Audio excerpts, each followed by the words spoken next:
한 유명한 카피라이터가 쓴 아주 감각적으로 쓴 책이 한 권이 있습니다. 그 책 제목이 한 글자라는 책의 제목인데요. 그림과 함께 아주 감각적으로 쓴 책입니다.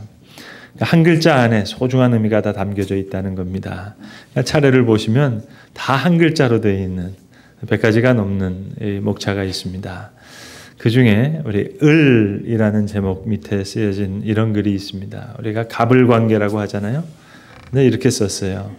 을이 사랑입니다. 을이 행복입니다. 네, 그런 글입니다. 우리가 평상시 생각하는 갑을과 사랑에 있어서의 갑을관계는 다르다는 얘기입니다. 그러니까 더 많이 사랑한 사람이 을입니다. 그 사랑 때문에 더 많이 아팠던 사람이 을입니다. 더 많이 울었던 사람이 을입니다. 고로 을이 사랑입니다. 을이 행복입니다. 그런 글입니다. 우리를 사랑하시는 하나님의 사랑을 가만히 생각해 보면 그거 역시 참 갑의 사랑이 아니라 을의 사랑인 것 같습니다. 우리를 위해서 오늘도 마음 아파하시고 또 끊임없이 눈물 흘리시는 하나님의 사랑은 분명 을의 사랑에 더 가깝다 하겠습니다. 오늘 본문에도 보시면 아담이 범죄한 바로 그날 하나님께서 아담을 찾아가십니다. 우리가 너무나 잘 아는 요한복음 3장 16절 말씀, 우리가 다 암송하는 말씀일 텐데 그 말씀 가운데 하나님의 선교가 있습니다. 선교하시는 하나님의 마음이 있습니다.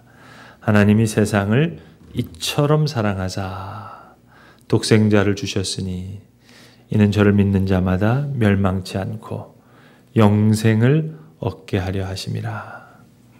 하나님께서 세상에 아들을 주심은 세상으로 하여금 세상을 심판하려 함이 아니요 세상을 구원하게 하려 하심이라. 이게 선교하는 하나님의 마음이십니다. 하나님께서 세상을 향해서 하나님 자신을 보내시는 거예요. 우리는 그동안 선교 그러면 교회가 하는 것으로 생각했어요. 교회가 선교의 주체다. 그렇게 생각했지만 그것은 착각입니다. 하나님께서 교회를 세상에 보내시기 이전에 하나님은 하나님 자신을 세상에 보내시는 거예요. 아들을 보내시고 성령을 보내시고 말씀을 보내시고 그게 미셔너리 갓, 선교하시는 하나님의 마음입니다.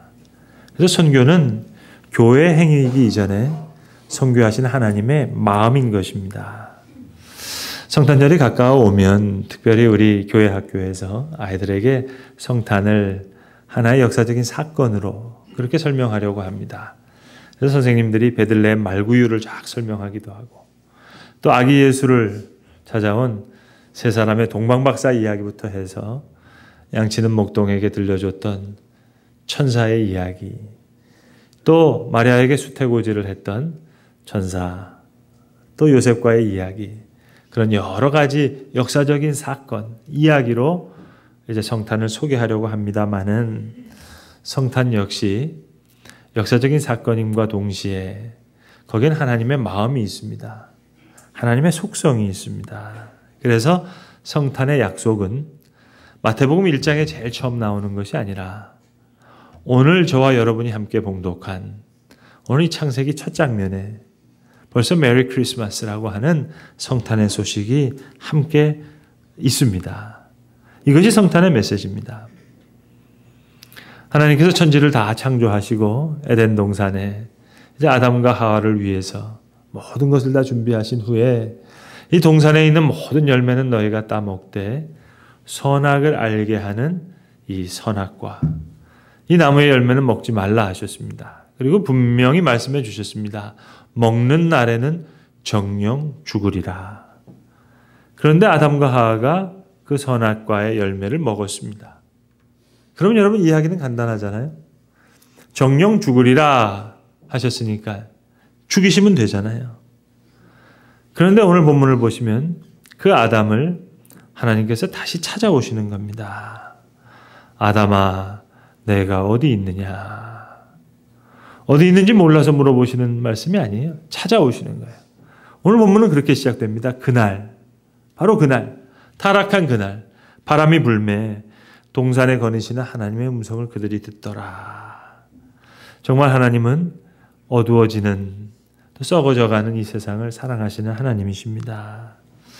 정령 죽으리라 하셨으니까 그대로 죽을 겁니다. 하나님은 시건하시는 분이 아니시니까, 거짓말 하시는 분이 아니시니까. 이제 영적으로도 죽었고 영원히 죽게 될 거예요. 그런데 아직 목숨이 붙어 있잖아요. 생명이 주어져 있잖아요. 그러니까 우리에게 목숨이 있고 생명이 붙어 있는 그 기간까지 유예 기간이 주어진 겁니다.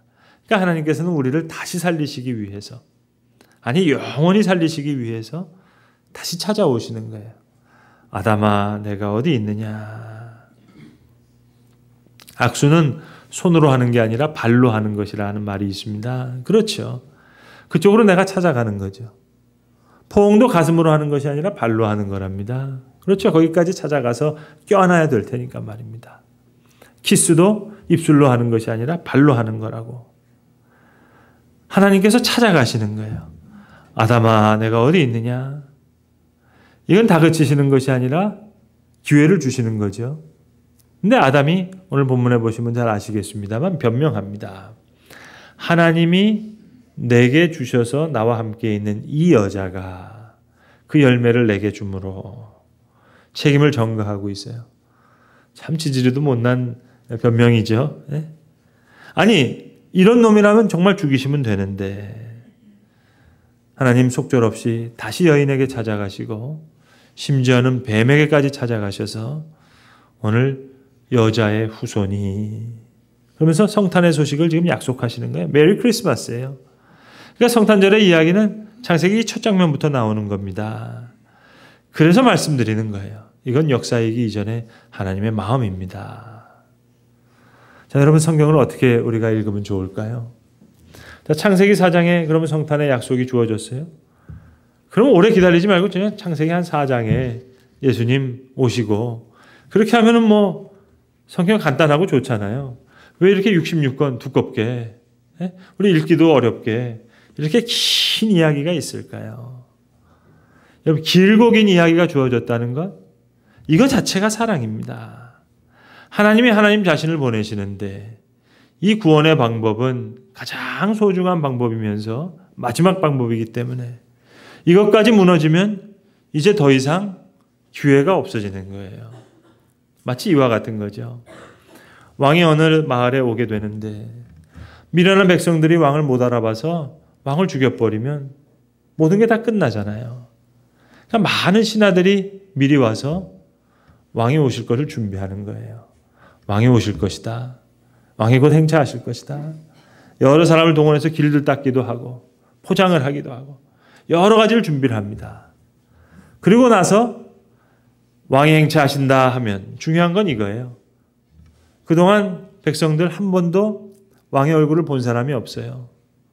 그러나 왕이 행차하실 때 그들은 무릎을 꿇고 얼굴을 땅에 대고 왕을 환영할 수 있는 겁니다. 왕을 경배할 수 있는 거예요. 그래서 창세기 3장에서 약속하셨지만 창세기 4장에 예수님이 오신 것이 아니라 긴 이야기 후에, 많은 준비 후에 마태복음 1장에 예수님이 오시는 겁니다. 그러니까 처음부터 사랑이죠. 끝까지 사랑이고. 오늘 본문에도 보시면 아담이 얘기했어요. 당신이 내게 준 이 여자라. 이렇게 얘기하니까 하나님 속절없이 또 하와를 찾아가시는 거예요. 하와도 비슷한 변명을 해요. 뱀이 나를 꾀임으로. 그러니까 하나님 또 뱀에게까지 찾아가세요. 그냥 끝내셔도 될 텐데 굳이 뱀에게까지 찾아가실 필요가 없잖아요. 근데 속절없이 찾아가셔서 그 여인 앞에서, 그 뱀 앞에서 여자의 후손이 이제 너의 후손과 원수가 되리라. 여자의 후손이 너의 머리를 상하게 할 것이다. 얘기하시는 겁니다. 그러니까 하나님 참 따지고 보면 우리 때문에 고생 참 많이 하십니다. 특별히 한국에서 고생을 좀 많이 하시는 것 같아요. 교회 때문에도 좀 고생 많이 하시는 것 같고. 그런데 하나님은 그만큼 이처럼 세상을 사랑하시는 거예요. 어느 정도로 사랑하시느냐. 아담과 하와가 먹지 말라 한 선악과 열매를 따먹습니다. 왜요? 그 나무를 본즉 첫 번째 먹음직도 하고, 두 번째 보암직도 하고, 세 번째 지혜롭게 할 만큼 탐스럽기도 했다 말씀합니다. 그러니까 육신의 정욕, 안목의 정욕, 이생의 자랑이죠. 자, 이렇게 실수했어요. 그래서 그리스도께서 이 땅에 오셔서 우리 때문에 고생하시는 거예요. 40일 동안 금식하신 후에 마귀에게 시험을 당하십니다. 세 가지 시험을 다 당하시는 거예요. 돌로 떡을 만들라. 떡 생각하니까 얼마나 먹음직스러워요. 두 번째, 자, 뛰어내리라. 그러면 천사가 그 발을 받들어서 돌뿌리 하나 그 발에 닿지 않게 하리라. 그 광경을 생각하니까 얼마나 보암직해요. 그리고 세 번째, 온 세상과 천하 만물을 다 보여준 후에 나에게 절하라. 이것을 다 주리라.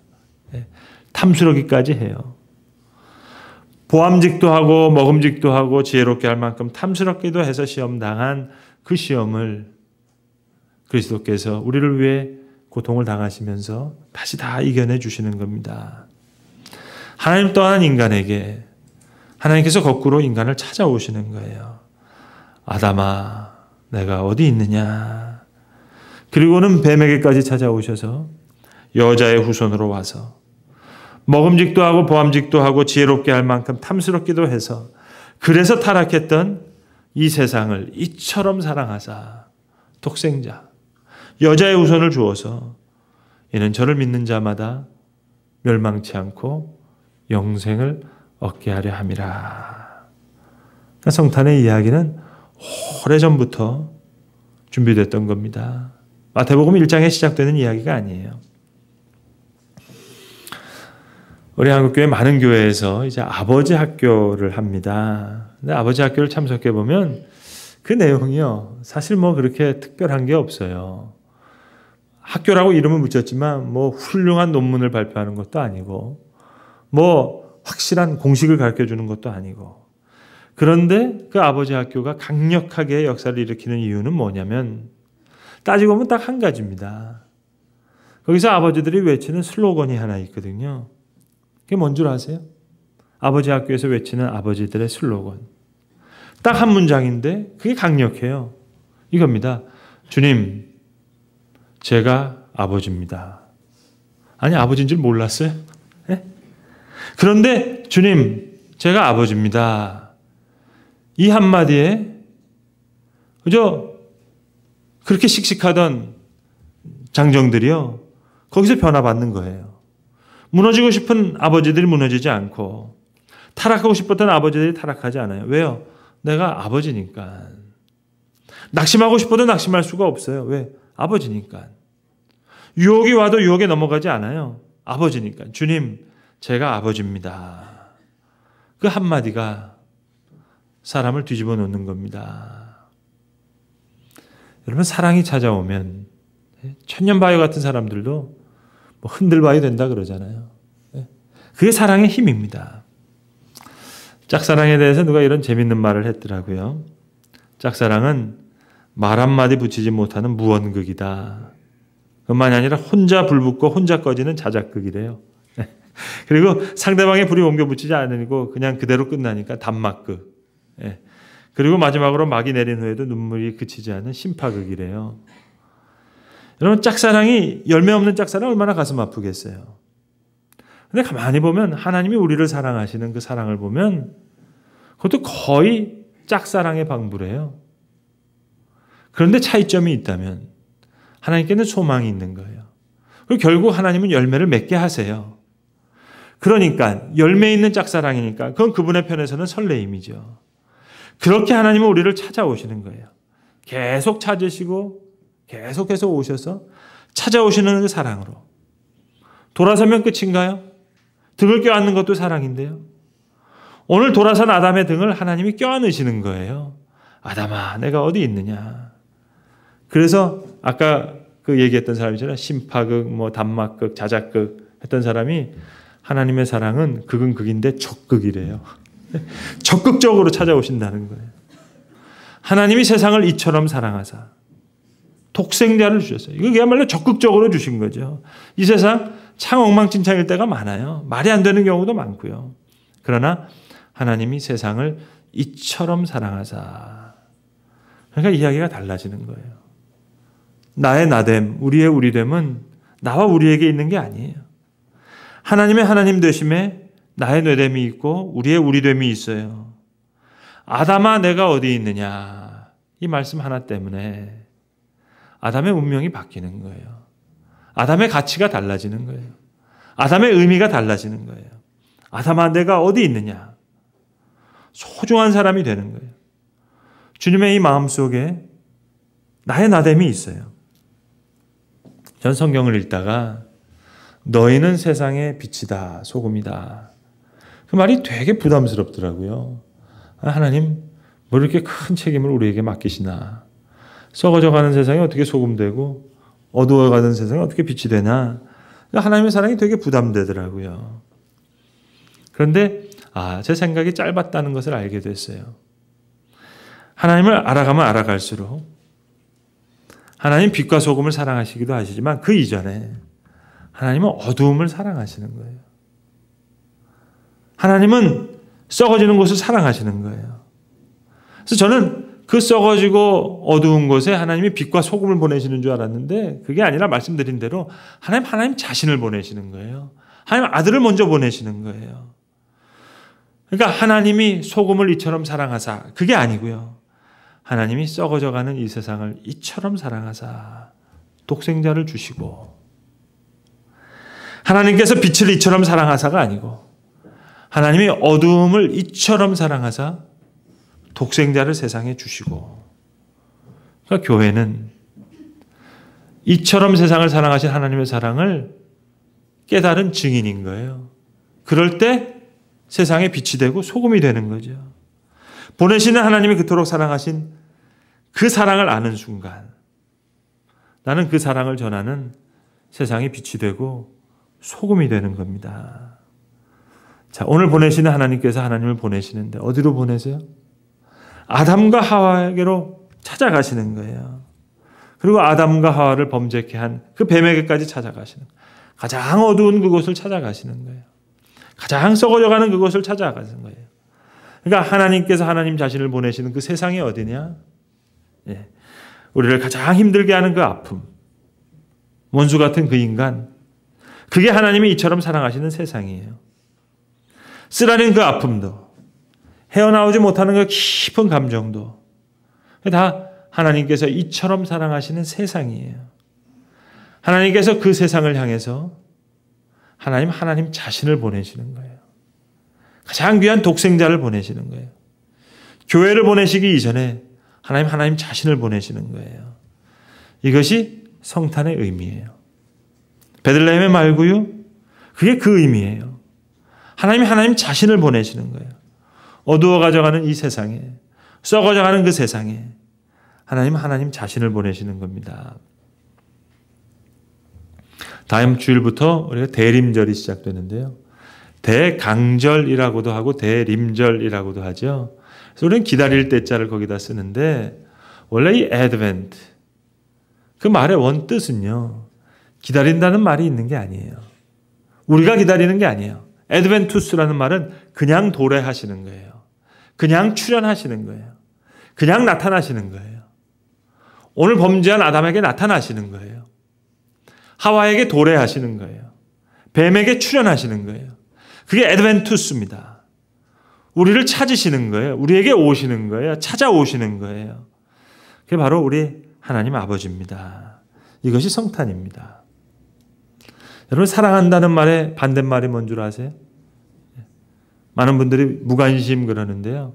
사랑한다의 반대말은 사랑했었다랍니다. 여러분 하나님 우리를 사랑하셨던 게 아니고요. 하나님 우리를 정말 사랑하세요. 어떤 목사님 아들이 지금 연세가 꽤 되셨는데 30살 때 30대 때 신앙생활 안 하고 아버지가 목사지만 신앙생활 다 버리고 사업한다 그러면서 세상에 살 때 그렇게 술집도 좋아하고 나쁜 짓 많이 했대요. 근데 그 당시에는 유독 이 뭐 계약을 맺고 그럴 때 이게 다 술집에서 접대를 하고 거기서 이제 도장도 찍고 계약도 하고 많이 그랬대요. 그러나서 이제 얘기가 잘 돼가지고 술집에서 잘 접대하고 그래서 이제 분위기가 잘 돼서 이제 계약을 하려고 그러는데 이제 명함을 주고 받아야 되잖아요. 그런데 그분의 아버님 되는 목사님이 이 아들의 이름을 성경에 나오는 인물로 지어주신 거예요. 제가 그분의 프라이버시 때문에 이름을 밝히지 못하지만 뭐 모세, 사무엘 이런 거. 그러니까 술집에서 잘 이제 해가지고 이제 계약서 찍고 이제 명함을 주려고 그러는데 특 명함을 주면은 거기에 이름이 그렇잖아요. 그러니까 그분의 고백이 뭐냐면 하나님께서 술집까지 찾아오시더라. 그래서 긴 얘기를 짧게 하면 그분이 지금 목사님 되셨습니다. 그래서 목회를 잘하고 계십니다. 제가 예전에 그 얘기를 듣고 제 미국 유학 중에 저희 첫 아이를 낳을 때 이 아이의 이름을 어떻게 지어주면 좋을까 그래서 생각하다가 아예 임마누엘이라고 지어줬어요. 이메뉴.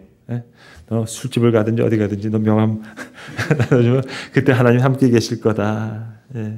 그러니까 여러분 성탄의 메시지는 크리스마스 이브에 듣는 얘기가 아니에요. 12월 25일에 국한된 얘기가 아닙니다.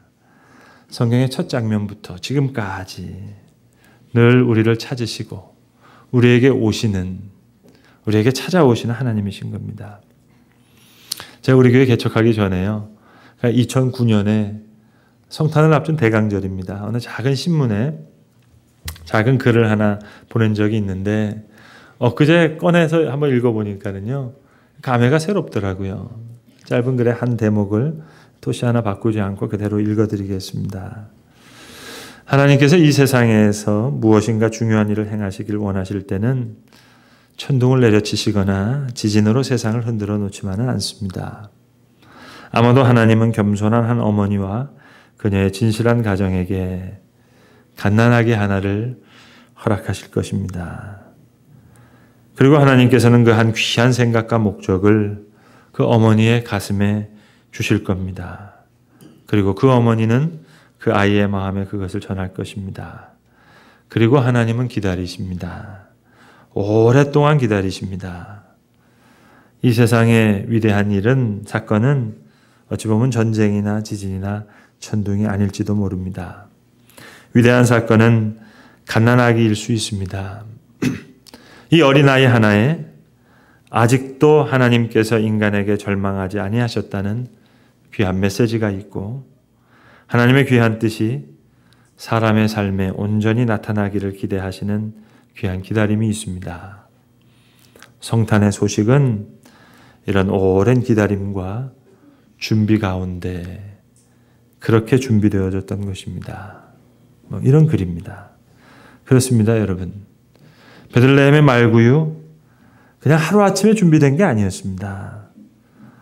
아담이 범죄한 그날 아담을 찾으시면서 아담아 내가 어디 있느냐 물으시고 다시 뱀에게까지 찾아가셔서 여자의 후손에 대한 귀한 약속의 말씀을 주셨던 그 시간부터 성탄의 소식은 그렇게 오랜 기간 동안 아주 소중하게 귀하게 그렇게 준비되었던 것입니다. 기도하겠습니다.